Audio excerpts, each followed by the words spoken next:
কি অদ্ভুত ঘোষণা! মোস্তফা খামেনিকে ধরিয়ে দিতে যুক্তরাষ্ট্রের কোটি ডলার পুরস্কার ঘোষণা। মনে হচ্ছে যেন পলাতক আসামি। একটা স্বাধীন সার্বভৌম দেশ, সেই দেশের নির্বাচিত বা মনোনীত সর্বোচ্চ নেতা আয়াতুল্লাহ মুস্তফা খামেনি, তাকে ধরায় দিতে কোটি ডলার পুরস্কার ঘোষণা। অবাক ব্যাপার।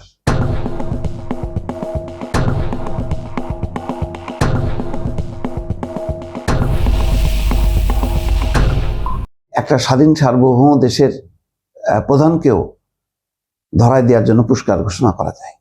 আবার একজন মাফিয়া লিডার, একজন মাদক সম্রাট, তাকেও ধরায় দেওয়ার জন্য পুরস্কার ঘোষণা করা যায়। যেটা এক, আমেরিকা দৃষ্টিতে সম্ভবত এক।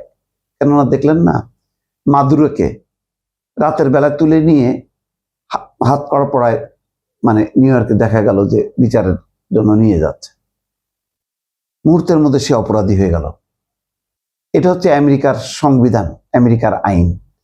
আমেরিকার আইন এমন, কে ক্ষমতায় থাকলো আর কে ক্ষমতায় থাকলো না, কে নির্বাচিত প্রেসিডেন্ট, প্রধানমন্ত্রী আর কে নির্বাচিত না, এগুলো কোনো কিছু আসে যায় না।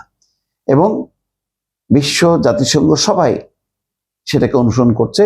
এই ব্যাপারে কোনো বাধা বিঘ্নের মুখে পড়তে হচ্ছে না।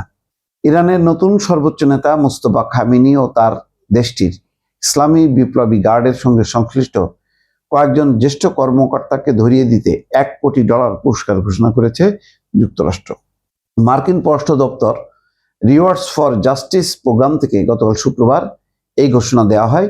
প্রকল্পটি ডিপ্লোম্যাটিক সিকিউরিটি সার্ভিস পরিচালনা করে।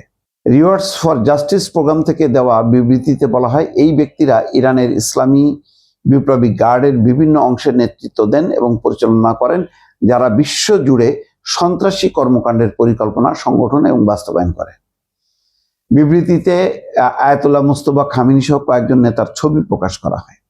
বলা হয়, এই নেতাদের বা আইআরজিসির অন্য গুরুত্বপূর্ণ নেতাদের বিষয়ে তথ্য দিলে তথ্য প্রদানকারী পুনর্বাসনের সুযোগ পাবে এবং আর্থিক পুরস্কারও পেতে পারেন।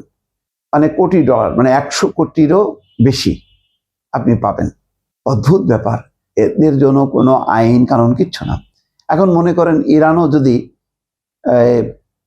ডোনাল্ড ট্রাম্প, পুতিন এদের ছবি প্রকাশ করে বলে যে এদেরকে ধরিয়ে দিলে বা এদের সম্পর্কে তথ্য দিলে, ওদের অবস্থান সম্পর্কে তথ্য দিলে পুরস্কার দেওয়া হবে। এটা হইল সারা বিশ্বে তখন কিন্তু ধিক্কার জানানো হবে, নিন্দা জানানো হবে এবং বলা হবে এটা হচ্ছে সন্ত্রাসী গোষ্ঠীর কাজ। কিন্তু তাদেরকে যেভাবে প্রকাশ করা হচ্ছে সন্ত্রাসী হিসাবে, এই কারণে ট্রাম্প বা নেতানিয়াহু কোনো নিন্দিত হবে না। নেতানিয়াহু গাজায় 1 লাখ 2 লাখ মানুষ মেরে ফেললো, তারপরও সে সন্ত্রাসী না। তার সাথে করমর্দন করছে, চুম্বন করছে এবং তারা খুব সহর্ষে তারা নানা রকম ঘোষণা দিচ্ছে। এটা হলো শান্তি, এটা হচ্ছে আইন, এটা হচ্ছে সংবিধান।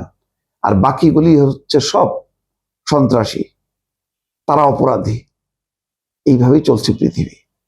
চিন্তা করেন, যেখানে শক্তি সেখানে সব কিছু জায়েজ। আপনি দুর্বল, আপনার জন্য সব অন্যায়কারী, আপনি অপরাধী। এইভাবেই চলছে পৃথিবী।